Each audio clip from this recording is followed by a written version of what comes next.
Guys welcome back to RNC के reaction channel. और यार मैं आ गया हूँ एक और एक्सप्लेनर वीडियो के साथ, और ये इस सीजन की आखिरी होने वाली है। सीजन 2 एपिसोड नंबर 12 ऐसा हमें मजा कराता है, पूरे नॉस्टैल्जिया वाइब पे लेके जाता है हमें। सीजन 1 से लेकर अब तक हमने जितने भी कैरेक्टर्स आर्क्स और कैरेक्टर्स देखे थे उन सब का एक प्रॉपर सा क्लोजर तो मिलता ही है, साथ में सीजन 3 के लिए एक धमाकेदार टीजर भी छोड़ के जाता है। तो गाइस एपिसोड स्टार्ट होता है उसी क्रिटिकल मोमेंट से जहां पर हमने लास्ट टाइम से छोड़ा था।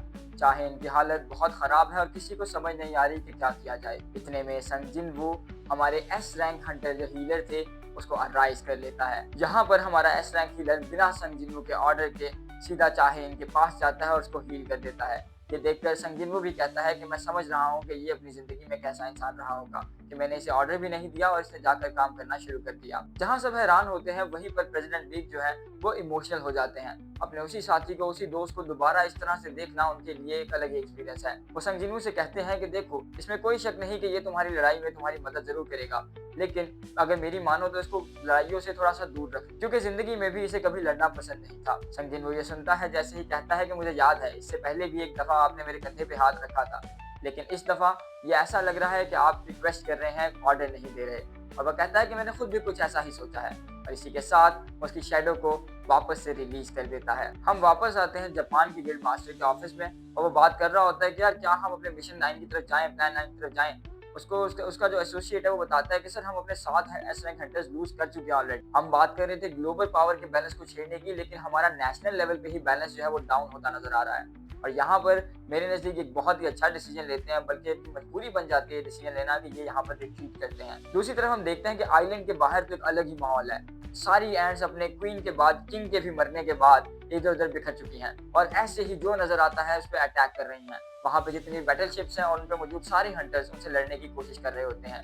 वहीं दूसरी तरफ एक हेलीकॉप्टर आता है जिसमें सारे एस रैंक हंटर्स चाहे इनको लेकर वहां से निकलते हैं, और संग जिन वू को छोड़ा जाता है उस केव में, ताकि वो वहां पर मौजूद सभी अंडों का और सभी जितने भी एंड्स बाकी बची हैं उन सबका खात्मा कर सके। उसके बाद हम सीन देखते हैं खूबसूरत लेवलिंग अप का। संग जिन वू एक एक करके सब एंड्स को मारता जाता है, और उसे इवन के वहां के एग्स को मारने के लिए बाद भी एक्सपीरियंस लेवल उसका अप होता रहता है। और ऐसे ही लेवल अप करते करते फाइनली इसका लेवल 100 रीच होता है। ये यहाँ पर एक अलग ही लेवल पे है, क्योंकि यहाँ पर हमें देखने को मिलता है इसका टाइटल भी अब चेंज हो चुका है। इसका टाइटल है the one who overcame adversity। बहुत ही मजेदार सीन यहाँ पर वो मोमेंट हमें देखने को मिलता है जिसका इंतजार हम शुरू से कर रहे थे। फाइनली एक्सट्रैक्शन की बारी आती है द एंड किंग की, लेकिन जैसे ही वो एंड किंग को अराइज करता है एकदम से पूरे एरिना का, पूरे लोकेशन का व्यू ही बदल जाता है।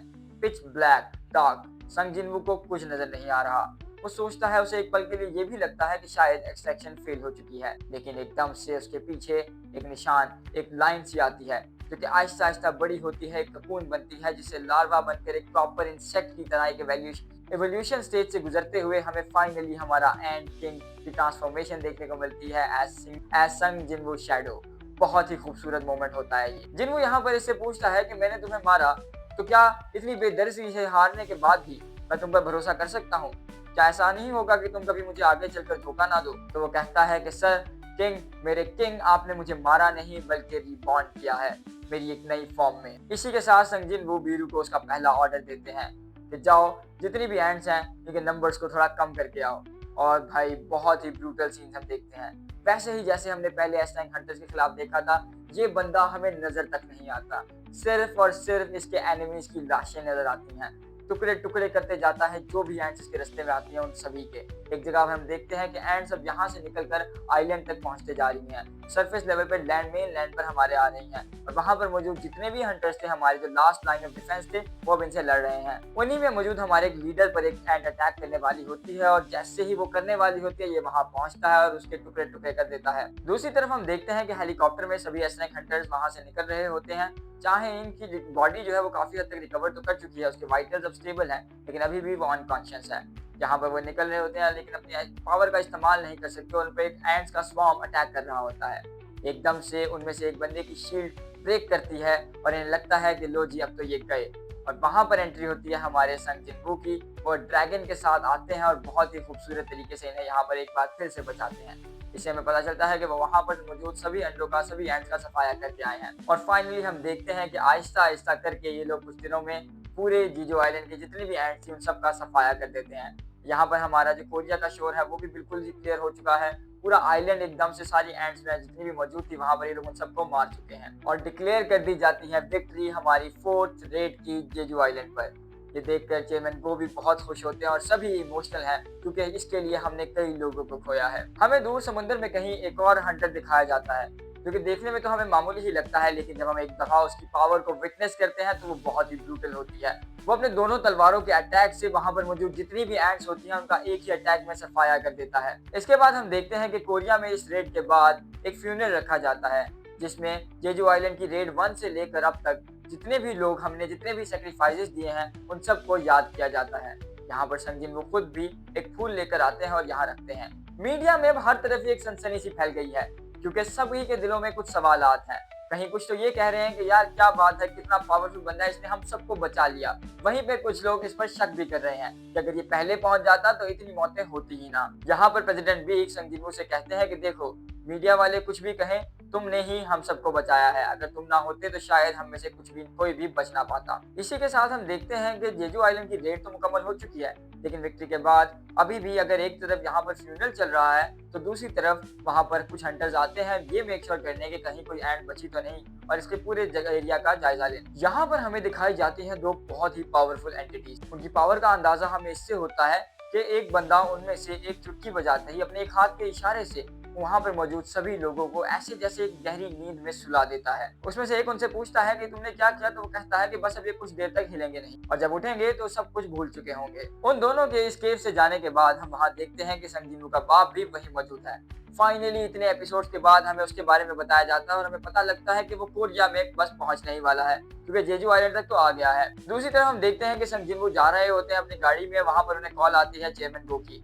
वो उनसे कहते हैं कि देखो ये ट्रैफिक जिसमें तुम फंसे हुए हो ये इसलिए है कि यहाँ पर आगे चलकर हाईवे पे एक गेट अपीयर हुआ है, एक बी रैंक गेट है, तो अगर चाहो तो जाकर उसको क्लियर कर दो क्योंकि ट्रैफिक की वजह से जो बी रैंक हंटर टीम है उसे यहाँ पर आने में अभी टाइम लगेगा। और जैसे ही संजीवू उस गेट में एंटर होता है उस गेट का कलर चेंज हो जाता है, वो वापस से रेड कलर बन जाता है। हमें याद होगा ये सीजन शुरू भी यहीं पर हुआ था और पूरा यहाँ पर एक 360 एंगल हमें देखने को मिलता है। ये सीजन यहीं पर उसी मोमेंट पर एंड होता है एक रेड गेट पे, एक रेड कलर गेट पे। लेकिन इस बार संजीवू अकेला नहीं है, यहाँ पर ये इस रेड गेट में अपनी पूरी आर्मी को समन करता है और एक एक करके एक एक बंदे की एंट्री हमें देखने को मिलती है। हर शेडो जो इसने कलेक्ट किया अभी तक उसको हर शेडो को एक खूबसूरत अंदाज में प्रेजेंट किया जाता है। कैमरा यहाँ पर जिस तरह से दिखाया जाता है बहुत ही खूबसूरत लगता है। यहाँ पर हमें एक बहुत ही खूबसूरत सी सीक्वेंस देखने को मिलती है जिसमें इसके सभी शैडोज मिलकर इस पूरे डंजन के तमाम डीमंस को मारते हैं। गेट के दूसरी तरफ हम चाहेन को देखते हैं जो कि बात करती है कि मैं एक लाइबिलिटी रही, इस मिशन में मैंने उस तरह से रोल अदा नहीं किया जैसा मुझे था, अपने बारे में मुझे यहाँ पर जानने का बहुत मौका मिला और मैं कम से कम इतना लेवल अप करना चाहती हूँ, इतनी स्ट्रॉन्ग बनना चाहती हूँ कि संजीवू के साथ खड़ी हो सकूं। यहाँ पर हमें सभी कैरेक्टर्स का एक बहुत ही खूबसूरत सा शॉट दिखाया जाता है। बैकग्राउंड में हम संजीवू की आवाज सुन रहे होते हैं और वो ये बताते हैं कि हंटर्स कभी भी हंट करना बंद नहीं करेंगे, तो चाहे एनिमीज कितने ही ज्यादा स्ट्रॉन्ग क्यों ना हो। और इसकी वजह उनके साथ ही है क्योंकि कई लोग अपनी फैमिली को बचाने के लिए लड़ेंगे, कई लोग अपनी वैल्यूज को जिंदा रखना चाहेंगे। वहीं पे कुछ लोगों का मकसद खुद को जानना है तो कहीं पर कुछ लोग पूरी किस्मत ही बदलना चाहते हैं और इनमें से कोई भी अपने मकसद को छोड़ने को तैयार नहीं, कोई भी हंट करने से कभी भी रुकने नहीं वाला।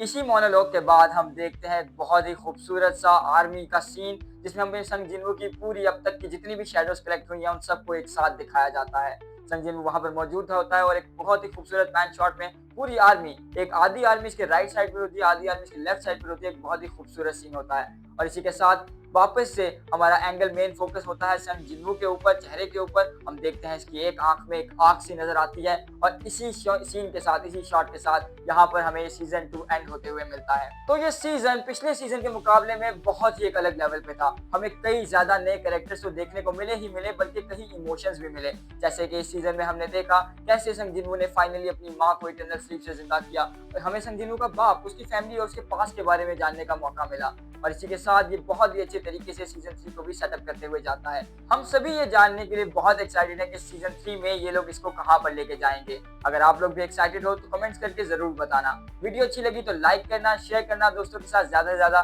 चैनल को सब्सक्राइब करना। मैं मिलता हूं आपसे नेक्स्ट वीडियो में, तब तक के लिए सायोनारा।